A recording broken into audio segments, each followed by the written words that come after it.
With the recent patch for Monster Hunter World on PC, Lunastra finally takes a rightful place by Teostra's right-hand side. This blue fiery beast has a temper that matches even the tempered elders. The reward for slaying the queen countless times is a rather impressive new armor set, as well as an incredible new line of weapons, all with their own built-in skills, a first for the series. With the allure of various weapon upgrades all across the different weapon classes, hunters are no doubt eager to unite and slay this ferocious beast once and once more. So without further ado, here are 3 tips that will make your fight versus Lunastra that much easier. Tip number 3 is going to be map specific, specifically in the Elder's Recess, which is where you will fight her most of the time anyways, so that's convenient.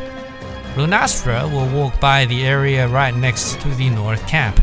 You can use this to your advantage by sleep bombing her there. So bring your trusty light bowgun and a couple barrels of mega bombs, as well as some wyvern ammo, cause why not, and give her a explosive wake-up call. After which you can simply firecast back to base and change into something more suitable for the fight, and rejoin your team with minimal downtime. Tip number 2 is going to be alternating between the temporal mantle and the fireproof mantle, which you should always bring with you to this fight, unless you have better suggestions. Leave that in the comment section down below.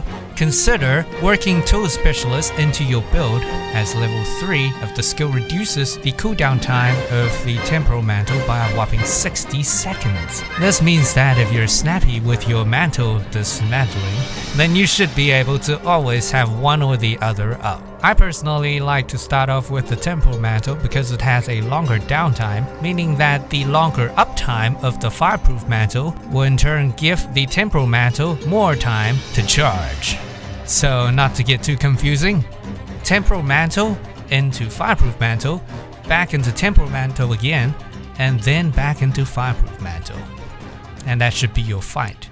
And finally, tip number 1. The single most important tip of them all that everybody should be doing and doing it right.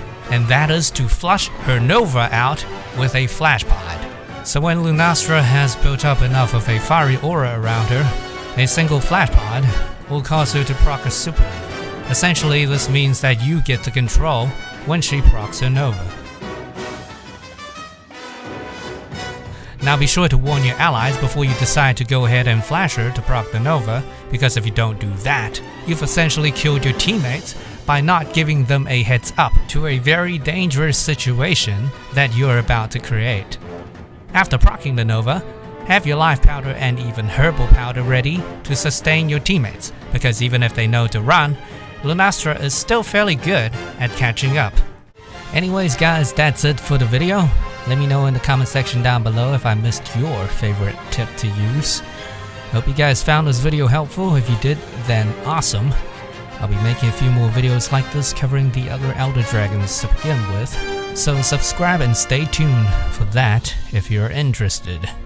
Consider joining our Discord server. The link for that is also in the video description down below. And with that being said, thank you guys so much for watching, and I will catch you guys next time.